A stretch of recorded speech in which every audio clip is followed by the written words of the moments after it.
So, you all meet in a tavern. A classic, right? Or is that too cliche? No, you guys meet in an apothecary.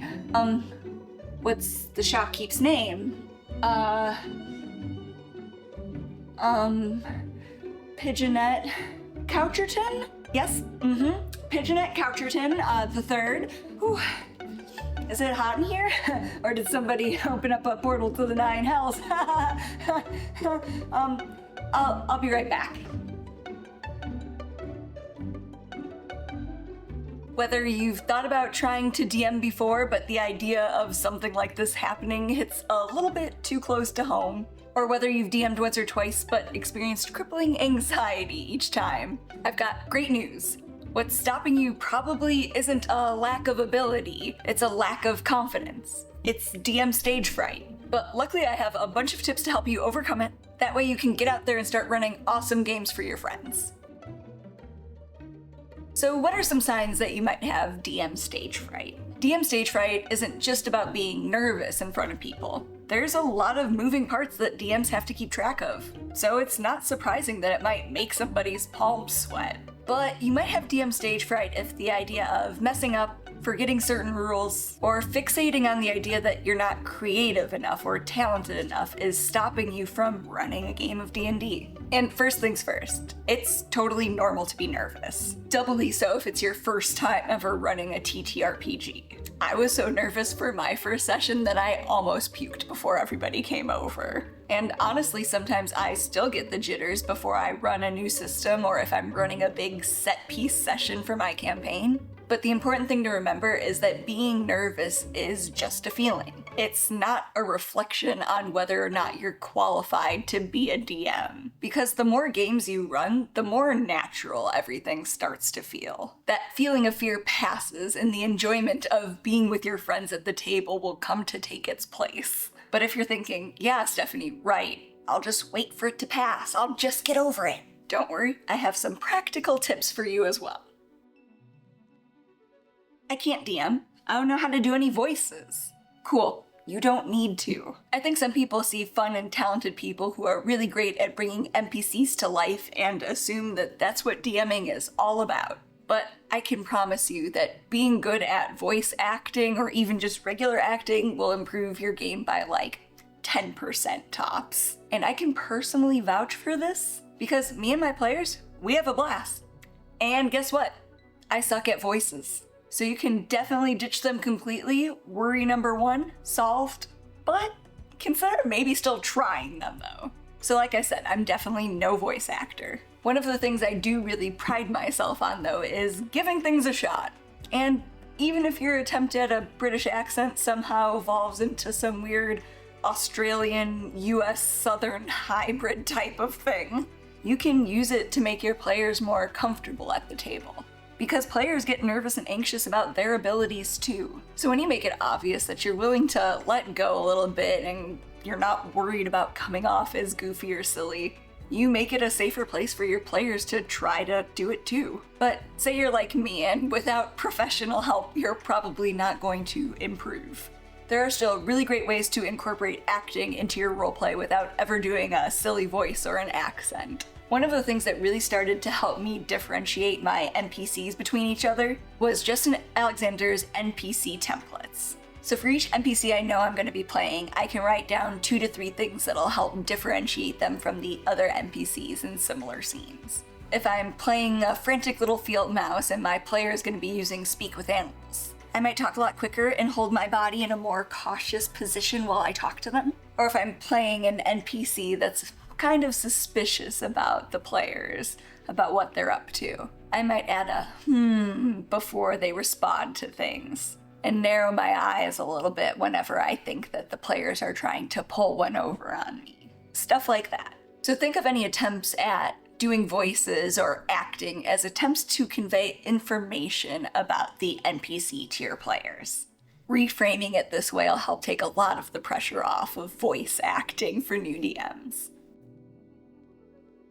There's a lot of power in admitting that you're new at something and might get things wrong sometimes. So take the pressure off of yourself by talking to your table before you start your campaign. Let them know you're nervous about keeping all of the rules in order, and try to work out what the table's preference is for moments where you might not all be in agreement about what should happen. Doing this up front will save you a lot of strife and give you a game plan on how to deal with things as they come up. Because even if you read the DMG cover to cover before you ever play a game, I guarantee you're gonna get a ruling wrong at some point. Or you might even come across a situation where you want to rule of cool something that a player has suggested. Maybe you want to give an enemy an extra d4 of damage after the player swings off of a chandelier and targets right into them with their feet. But now, all of the players want to do something ridiculous every single time there's a battle. So make sure to set expectations with your table. If a player thinks you've ruled something incorrectly, are you gonna pause the game? Or will you make a ruling and potentially retcon something later if you need to? That way you guys can talk it out at the end of the session instead of stopping gameplay.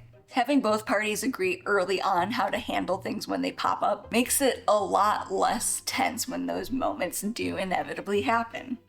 My personal preference is if we can figure it out in 5 minutes or less, we'll pause the game, deal with it now.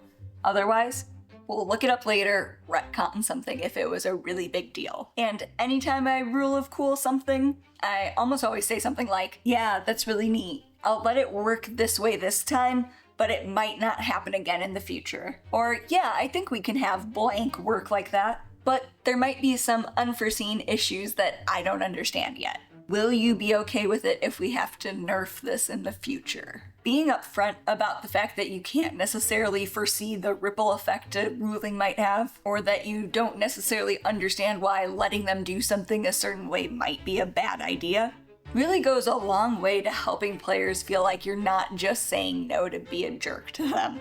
And it sets the idea that if you change a ruling, it's not just some ill will type of move you're making. Most players also want you, the DM, to have fun and understand if it's something that will make your life harder. Set expectations early and don't sweat the small stuff. Very few people are prodigies at any given activity, so it's time to get used to sucking and enjoy the process. An offer that's hard to resist, I know. A really sad truth is, though, that we as humans have a tendency to stop doing new things. And we stop trying new things because it can often be wildly uncomfortable in the beginning. And we tend to forget about that because as we get older, we have a tendency to just stick to doing things that we're already good at, things that we've already gone through the messy middle and kind of came out the other side. We forget that drawing or cooking or running or even some video games used to be hard for us. So we start to think that if we're not immediately great at something, that it's just not for us. And I've said it before and I'll say it again.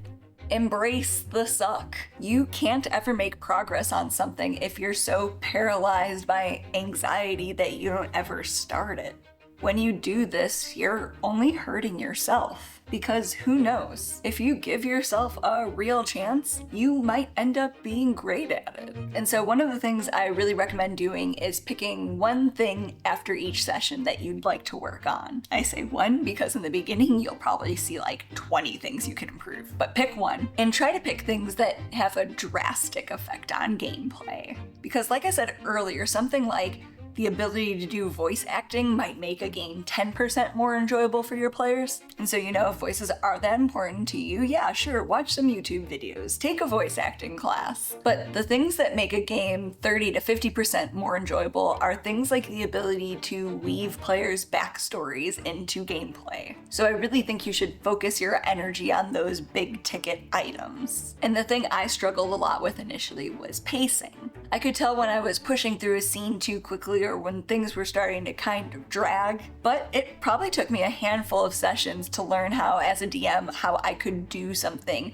to actually fix those problems. And then once you feel yourself getting better at that one thing, you can go on and pick your next thing that you'd like to improve. When you stop letting that anxiety convince you that you need to shoot for perfection, you can start to make actual progress and really improve your skills. One of the things I tend to do when I'm nervous is prep way too much. And while you might think that you can't be over-prepared, I'd argue that, especially for new DMs, it's very easy to think you need a lot more information at your fingertips than is truly useful. So even though it's counterintuitive, if you get nervous that you're going to freeze up during a game, I'd challenge you to focus on prepping only the stuff you know you'll need to use and focusing on making sure your notes are concise. Prep notes are best written when they're scannable, so I'm talking more of a bullet point note-taking style than anything. This is because part of the stress and anxiety of being a new DM can come from a lack of trust in yourself. A lot of potential DMs don't trust their ability to roll with the story, to make up cool things, and to fill in the gaps if players take a different course of action than they were expecting, which they will. And as far as prep goes, Mike Shea's Lazy DM series will always be at the top of my list. I always buy his books for anyone who dares to mention that they have an interest in GMing to me. But Mike's stuff really informed how I do a lot of my prep, particularly his focus on secrets and clues. As long as I prep secrets and clues that move the story forward and plan out a few cool moments for my players, I know it's probably going to be a fun session.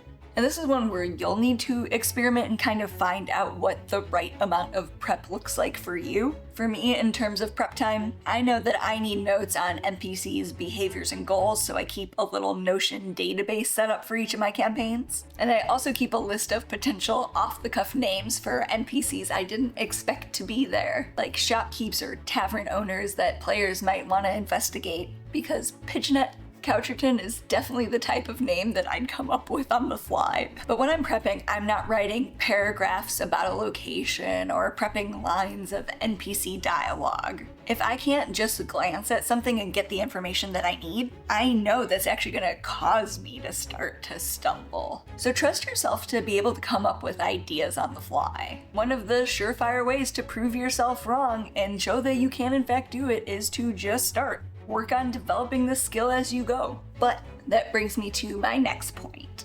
This is probably the root of all worries when it comes to DM anxiety. While some people definitely DM because they like to power trip, I'd venture that most people that DM care a lot about whether the people at their table are having fun. So the idea of not being able to provide that experience can feel crippling. And I've seen it manifest as people telling me they're not creative enough to DM or not talented enough, which is a bunch of malarkey, friends. I feel like there's this faux mystique around DMing sometimes, and it can make it feel like whether a game is fun or not hinges entirely on the DM. But it's important to remember that TTRPGs are a team sport. You're not the only person responsible for making sure that cool or exciting things happen. So if you feel like there's a moment you're freezing up or getting stuck and can't come up with something cool, throw it back to your players. If they ask you if they know anything about this shopkeeping, you just came up with this dude on the fly, ask them to clarify things. Ask them what kind of information they're trying to suss out about him. Buy yourself time to think and come up with something while they make the appropriate rolls. And hell, if they roll well, you can give them even more control than that. Ask the player what they remember about that shopkeep from when they were younger, or about what rumor they thought they might have overheard while they were in the tavern last night.